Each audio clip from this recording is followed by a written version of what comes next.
Hello friends, welcome back to the channel. Welcome back to another new video. আমরা যে সমস্ত সাধারণ মানুষ রয়েছি, আমরা প্রত্যেকেই ব্যাংকেই অ্যাকাউন্ট করে রেখে দিয়েছি এবং টাকা জমানোর জন্য সবথেকে সুরক্ষিত জায়গা হিসেবে আজও অর্থাৎ 2024-এ দাঁড়িয়ে সবথেকে সুরক্ষিত জায়গা মনে করি ব্যাংক। এবং ব্যাংকে যে সমস্ত অ্যাকাউন্ট রয়েছে তার মধ্যে থেকে অন্যতম গুরুত্বপূর্ণ যে সমস্ত অ্যাকাউন্ট আমরা জানি তা হলো সেভিংস অ্যাকাউন্ট এবং কারেন্ট অ্যাকাউন্ট। এবং এই ভিডিওর মাধ্যমে আজকে এই ভিডিওতে আমি শেয়ার করব আপনাদেরকে যে কারেন্ট অ্যাকাউন্ট এবং সেভিংস অ্যাকাউন্টের মধ্যে কী পার্থক্য রয়েছে। ব্যাংকে টাকা রাখার আগে আপনি অবশ্যই জেনে নিন যে কোন অ্যাকাউন্টের কী সুবিধা রয়েছে। তো চলুন বন্ধু, জেনে নেওয়া যাক, পুরোটা জানিয়ে দিই আপনাকে। প্রতিটি ব্যক্তি তার উপার্জিত অর্থের টাকা ভবিষ্যতের জন্য সঞ্চয় করে রাখেন ব্যাংকে। এছাড়া বাড়িতে টাকা রাখার চেয়ে ব্যাংকে টাকা রাখা বেশি সবথেকে নিরাপদ। ব্যাংকে টাকা রাখার জন্য ২ ধরনের অ্যাকাউন্ট রয়েছে যেটি খুবই জনপ্রিয়, এবং সেগুলো হলো যে সেভিংস অ্যাকাউন্ট এবং কারেন্ট অ্যাকাউন্ট। কিন্তু ব্যাংক অ্যাকাউন্ট খোলার সময় ব্যাংক কর্তৃপক্ষ সাধারণভাবে প্রত্যেকের জন্য সেভিংস অ্যাকাউন্ট ওপেন করে থাকেন। কিন্তু আপনার অবশ্যই জানা দরকার যে সেভিংস অ্যাকাউন্ট এবং কারেন্ট অ্যাকাউন্টের মধ্যে পার্থক্য কী রয়েছে, এখানে কী কী সুবিধা আপনি পেয়ে যাবেন, এখানে কোন অ্যাকাউন্টে কী সুবিধা অসুবিধা সেটিও আপনি জানতে পারবেন। তো চলুন বন্ধু, বর্তমানে যে সমস্ত মানুষ প্রত্যেকেই রয়েছেন তারা প্রত্যেকেই অ্যাকাউন্ট কিন্তু করে রেখে দিয়েছেন, এবং বেশিরভাগ ক্ষেত্রে বেশিরভাগ মানুষই কিন্তু সেভিংস অ্যাকাউন্ট ব্যবহার করেন। সেক্ষেত্রে সেভিংস অ্যাকাউন্ট সিঙ্গেল অ্যাকাউন্ট অথবা জয়েন্ট অ্যাকাউন্ট হিসেবে অনেকেই খুলে থাকেন। সেভিংস অ্যাকাউন্ট ব্যাংকে আপনাকে সাধারণত ৩ থেকে ৪% সুদ অফার করা হয়ে থাকে।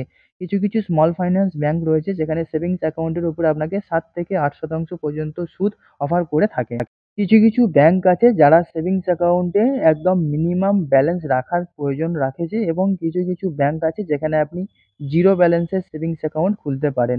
সেভিংসের অ্যাকাউন্ট যেগুলো রয়েছে সেখানে বিভিন্ন প্রকার রয়েছে, যেমন regular savings account, salary savings account এবং জিরো ব্যালেন্সের সেভিংস অ্যাকাউন্ট। কিন্তু অবশ্যই আপনাকে মনে রাখতে হবে যে সেভিংস অ্যাকাউন্টে ব্যাংক অনুযায়ী লেনদেনের একটি সীমা তারা তৈরি করে দিয়ে থাকে। এবং আপনি যদি জেনে নেন যে সেভিংস অ্যাকাউন্টের কী সুবিধা রয়েছে, সেভিংস অ্যাকাউন্টে আপনি একটি নির্দিষ্ট পরিমাণে সুদ পেয়ে থাকেন। এছাড়া বিভিন্ন ব্যাংক সেভিংস অ্যাকাউন্টে জীবন বীমা বা লাইফ ইন্স্যুরেন্স অফার করে থাকে। এছাড়াও সেভিংস অ্যাকাউন্টে আপনি লকার ফিতে ১৫ থেকে ৩০% পর্যন্ত ছাড় পেয়ে যান। এবং প্রথমেই আপনাকে বলে রাখবো যে কারেন্ট অ্যাকাউন্ট কী? কারেন্ট অ্যাকাউন্ট সম্বন্ধে একটু আলোচনা করা যাক। যে সমস্ত ব্যক্তিরা ব্যবসা করেন বা বড় চাকরি করেন এবং বড়সড় লেনদেন করেন তাদের জন্য ব্যাংকের তরফ থেকে একটি কারেন্ট অ্যাকাউন্ট সিস্টেম অফার করা হয়ে থাকে। কারেন্ট অ্যাকাউন্টে আপনি যত খুশি টাকা লেনদেন করতে পারবেন, এখানে কোনো সীমা কিন্তু বেঁধে দেওয়া নেই। এবং অবশ্যই আপনাকে মনে রাখতে হবে যে কারেন্ট অ্যাকাউন্টে আপনি সেভিংস অ্যাকাউন্টের মতো কোনো রকম সুদ কিন্তু পাবেন না। তবে বন্ধু, কারেন্ট অ্যাকাউন্টের যে সুবিধাগুলো থাকে যে আপনি যদি কারেন্ট অ্যাকাউন্ট করেন তাহলে আপনার কাছে অ্যাকাউন্টের অনেকগুলো হোল্ডার হতে হয়, এবং তার যে ড্রাফট আছে তার মাধ্যমে আপনাকে টাকা জমা করতে হবে এবং টাকা ট্রান্সফার করতে হয়।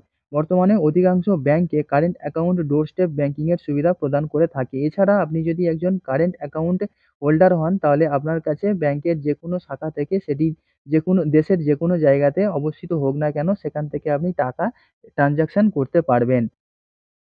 তো বন্ধু, আপনি অবশ্যই বুঝে গেছেন যে সেভিংস অ্যাকাউন্ট এবং কারেন্ট অ্যাকাউন্টের মধ্যে কি তফাৎ রয়েছে। তো আপনি নিশ্চয়ই বোঝার পর বুঝে গেছেন যে আপনাকে কোন অ্যাকাউন্ট করা উচিত। অবশ্যই আপনি যদি বড় কোনো চাকরি করেন বা সরকারি বড় কোনো চাকরির মধ্যে রয়েছেন, বা যদি একটা ব্যবসা করছেন, তাহলে কিন্তু আপনার জন্য কারেন্ট অ্যাকাউন্ট আছে। এবং আপনার যদি স্যালারি অনেক কম থাকে বা আপনি যদি একটা সাধারণ মানুষ হন, তাহলে কিন্তু আপনার জন্য সবথেকে সুপার যে অ্যাকাউন্ট হলো তা হলো সেভিংস অ্যাকাউন্ট।